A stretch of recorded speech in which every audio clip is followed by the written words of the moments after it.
মানুষ পাপী হয় কেন? মানুষের মধ্যে ৬টি রিপু বা শত্রু মনের মধ্যে অবস্থান করে, যা মানুষকে পাপী করে দেয়। এই ৬টি শত্রু বা রিপু হল কাম, ক্রোধ, লোভ, মোহ, মদ, মাৎসর্য। কাম, মানুষ নিজের ইচ্ছায় জীবনযাপন করার জন্য অর্থ ও দ্রব্য বাসনা করে থাকে। সেই বাসনার অতিরিক্ত বাসনাকেই কাম বলে।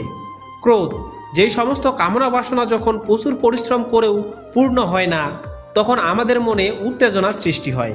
এই উত্তেজনার ফলে মানুষ কলহ, কটু বাক্য প্রয়োগ করে অন্যকে আঘাত করে, এমনকি আত্মঘাতমূলক পাপকর্মও করে বসে। এই উত্তেজনাকে ক্রোধ বলে। লোভ, বহু বিঘ্ন আশঙ্কা সত্ত্বেও কোনো বস্তু ভোগের মানসিকতাকে লোভ বলে। মোহ, মানুষ যখন মাত্রাতিরিক্তভাবে অনিত্য বস্তু, অর্থাৎ যে সমস্ত বস্তু মানুষের সঙ্গে চিরকাল থাকবে না, যেমন স্ত্রী, পুত্র, মা বাবা, আত্মীয় স্বজন, অর্থ সম্পত্তি, এই রক্ত